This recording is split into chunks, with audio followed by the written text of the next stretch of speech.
Hi, this week's project is the final part of a 3-part painting that we're doing, and this week I'm going to add a nice little spyglass to the painting. So it's not botanical, it is a little still life study, and for those of you wanting to push your skills to paint inanimate objects, this is the one for you.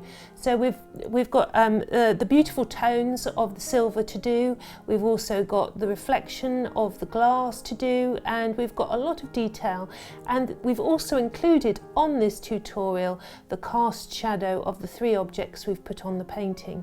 So it's a really interesting tutorial this week, and hopefully I've given you lots of tips throughout the tutorial which will be a slightly different slant on other projects. So enjoy this one and see how you get on.